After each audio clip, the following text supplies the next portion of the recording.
Greetings and salutations, everybody. Welcome back. Unless you are new, then welcome for the first time.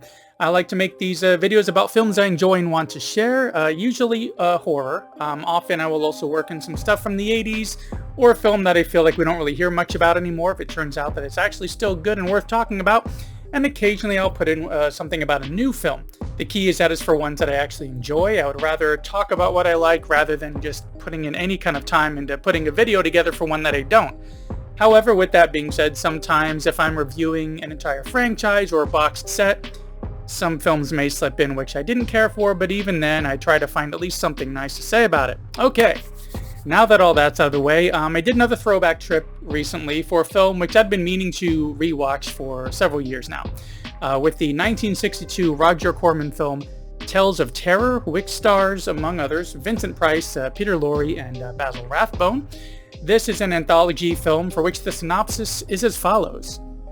3 tales of terror involve a grieving widower and the daughter he abandoned, a drunkard and his wife's black cat, and a hypnotist who prolongs a moment of a man's death.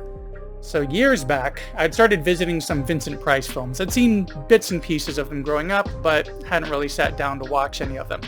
And this was one that I remember seeing back then, and I only really remember one of the segments from this, but I still want to dive back into it anyways. So, in our first segment for this film, which is titled Morella, it is a very somber one, as it involves a daughter coming home to visit her father, played by Vincent Price, who had shipped her off to school years ago after the death of her mother, who died in childbirth. It's a bit of a reconciliation, but due to a dark reason and eventually an even darker price is kind of paid towards the end of this one. It really sets a tone for the overall film, as we have it being very dark and very somber and very creepy. And then our next entry, called The Black Cat, is where we bring in Peter Lorre, who's playing a bit of a drunkard who doesn't like his wife or her cat, and he's just kind of stumbling through town and comes across a wine tasting event where Vincent Price is playing kind of like this very stuck-up taster in this challenge, or in this tasting, which Lorre then challenges him to do a tasting to see who actually has a better tongue for wine. As things kind of unravel, they get a bit darker, and it involves a murder, while in the aftermath, this black cat torments one of our characters, giving away the murder. This one is also dark, but it does have a lot of comedy brought into it because of Lorre, and his portion is one that I'd really remembered quite vividly from all of the ones within this film, and this is one of the reasons why I really wanted to come back to seeing it again. I'd actually gotten his entry in this mixed up with his role in The Raven, which I did a video for a little while back too, which I'll link to later on. And I think also because of all of the different Poe references and connections and inspirations from various stories. But also, Lorre in these cases, he's always brings like his own essence to it, so I feel like sometimes who he is as an actor kind of overshadows some of the roles in some ways, and maybe that's why I got it mixed up. But anyways, finally, the third one, and definitely the darkest of these three entries in this anthology, is one titled The Facts in the Case of M. Valdemar, involving a hypnotist putting someone under a trance to relieve their pain as they are approaching death, but then keeping them under that trance where they're kind of suffering between being alive and being dead, just wanting to be set free.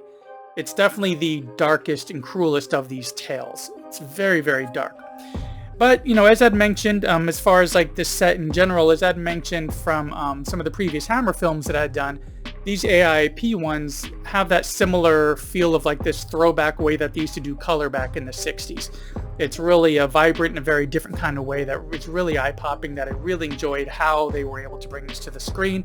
We also have this sense where it feels like all the sets were built and all the blocking was done much closer to how you would set and block a play. So they definitely have a very intimate feel, very dark and spooky, but even within all that, we do have a bit of that comedy relief coming from Peter Lorre. And in my opinion, he's really the one who steals the show. So obviously, his portion with the Black Cat is definitely my favorite within these 3 little entries here. There's a lot of older content out there that sometimes it can be hard to kind of sort through to find something worth queuing up, because there were a lot of hits back in the days, but also a lot of misses.